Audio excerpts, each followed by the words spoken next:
Apakah zaman Nabi ada yang namanya penyakit mental seperti depresi, ADHD, dan solusi penyembuhannya itu seperti gimana? Karena saya belum pernah mendengar hal ini terkait Islam. Oke. Sebenarnya seharusnya ada dari sepanjang peradaban manusia. Menurut gua harusnya ada. Cuma kan namanya dunia medis itu penamaannya tuh muncul setiap ada discovery. Jadi dari dulu mungkin ada tapi nggak ada namanya gitu loh. Nggak tahu ini bahwa ADHD, nggak tahu ini bahwa depresi gitu loh. Kalau menurut gua sih gitu. Kayak orang tua suka bilang, di zaman gue nggak ada depresi-depresi gitu. Padahal sebenarnya ada, tapi mungkin mereka nggak sadar aja atau karena belum ada pembedahan tentang itu, jadi mereka nggak tahu kalau itu sebenarnya sesuatu yang sama gitu. Sebenarnya dari dulu pasti ada.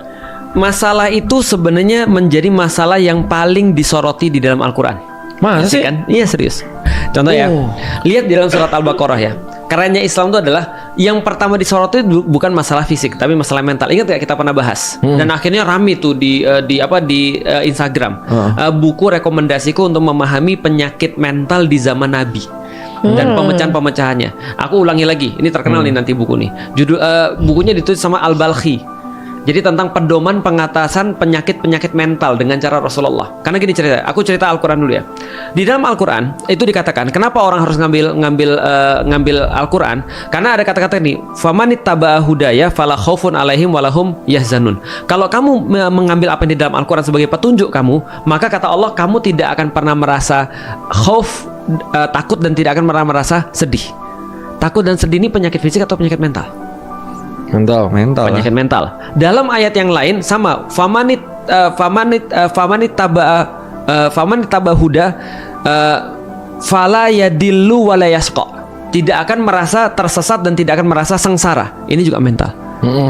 Faman tabi'ah hudaya, Faman tabi'ah hudaya yang pertama, yang kedua famanit taba'ah hudaya fala yadillu wala yasqa. Tidak akan pernah merasa tersesat dan tidak akan merasa sengsara. Berarti ini semua adalah kualitas mental. Berarti Islam itu mengatakan kalau kamu dapat Al-Quran, penyakit mentalmu hilang.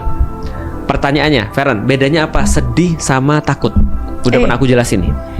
Masa udah? Udah. Ayo ulangan Sedih nih sama jatuhnya takut, nih. ulangan Udah nih. pernah dijelasin. Bukan. Sedih itu adalah sesuatu yang dari dalam hati kita. Oke. Maka kita Balik, bisa sedih tanpa ada trigger apapun. Tapi takut itu selalu triggernya dari luar. Maka penyakit mental yang dari luar itu kalau sekarang namanya apa? Namanya overthinking, anxiety. Itu dari luar. Karena ada pemicu dari luar. Dia takut dengan apa? Kalau urusan sedih itu masa lalu, kalau urusan takut masa depan. Berarti dia takut dengan apa yang terjadi. Islam menyelesaikan itu lewat Al-Quran.